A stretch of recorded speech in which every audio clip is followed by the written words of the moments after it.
हमारे शास्त्रों में गीता की महिमा का बखान किया गया है। शास्त्र कहते हैं कि गीता में मनुष्य के जीवन का सार निहित है। महाभारत के युद्ध में श्री कृष्ण ने पांडव पुत्र अर्जुन को कुछ उपदेश दिए थे, जिनका पालन कर पांडवों को युद्ध में विजय प्राप्त हुई थी।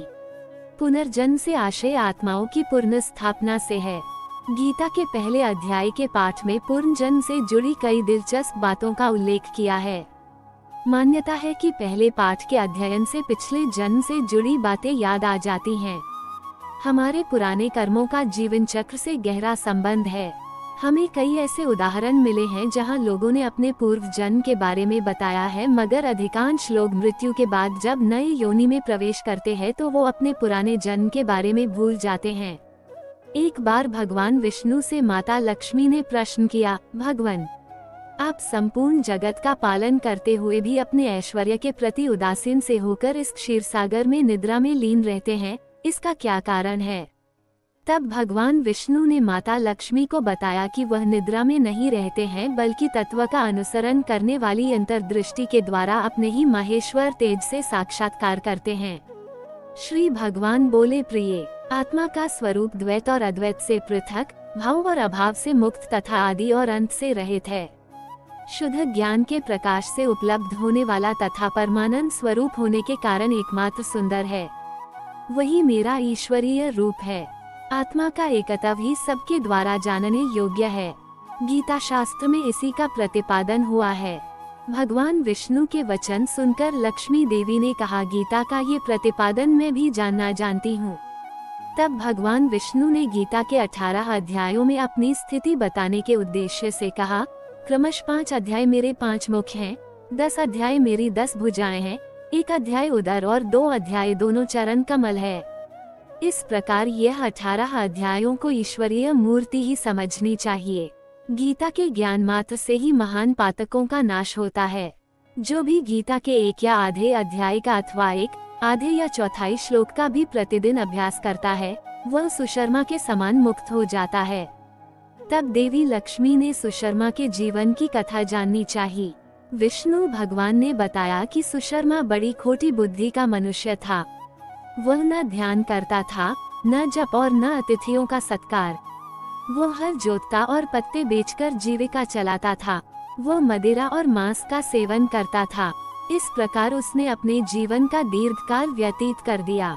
एक दिन वह पत्ते लाने के लिए किसी ऋषि की वाटिका में घूम रहा था, तभी कालरूपधारी काले सांप के डंसने से उसकी मृत्यु हो गई। तदनंतर वह अनेक नरकों में जा वहां की यातनाएं भोगकर मृत्युलोक में लौट आया। फिर बोझा ढोने वाले बैल के रूप में उसने जन्म लिया। तब किसी पंगु ने उसे खरीद लिया। बैल ने अपनी पीठ पर पंगु का भार ढोते हुए बड़े कष्ट से 7-8 वर्ष बिताए। एक दिन पंगु ने किसी ऊंचे स्थान पर बहुत देर तक बड़ी तेजी के साथ उस बैल को घुमाया। इससे वह थककर बड़े वेग से पृथ्वी पर गिरा और मूर्छित होकर मर गया। उस समय वहां बहुत से लोग एकत्रित हो गए। उस जन समुदाय में से किसी पुण्यात्मा व्यक्ति ने उस बैल का कल्याण करने के लिए उसे अपना पुण्य दान किया। उस भीड़ में एक वेश्या भी खड़ी थी। उसे अपने पुण्य का पता नहीं था, तो भी उसने लोगों की देखा देखी उस बैल के लिए कुछ त्याग किया।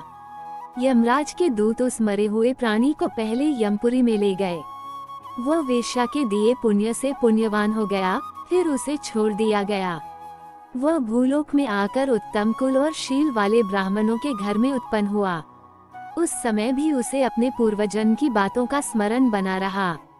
बहुत दिनों के बाद जिज्ञासु होकर वह उस वेश्या के पास गया और उसके दान की बात बतलाते हुए पूछा, तुमने कौन सा पुण्य दान किया था? वेश्या ने उत्तर दिया, वह पिंजरे में बैठा हुआ तोता प्रतिदिन कुछ पढ़ता है, उससे मेरा अंतःकरण पवित्र हो गया है। उसी का पुण्य मैंने तुम्हारे लिए दान किया था। इसके बाद उन दोनों ने तोते से पूछा। तब उस तोते ने अपने पूर्वजन्म का स्मरण करके प्राचीन इतिहास कहना आरंभ किया। तोता बोला, पूर्वजन्म में मैं विद्वान होकर भी विद्वता के अभिमान से मोहित रहता था।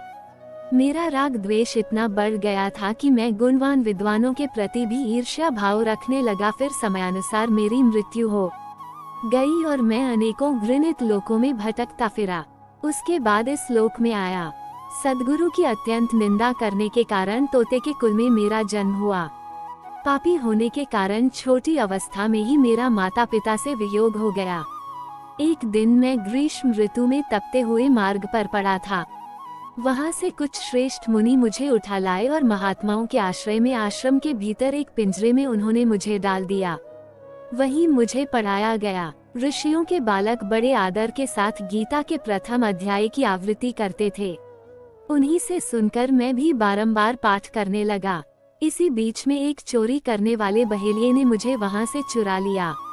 तत्पश्चात इस देवी ने मुझे खरीद लिया।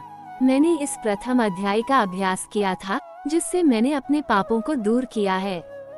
फिर उसी से इस वेश्या का भी अंतःकरण शुद्ध हुआ है और उसी के पुण्य से आप भी पापमुक्त हुए हैं।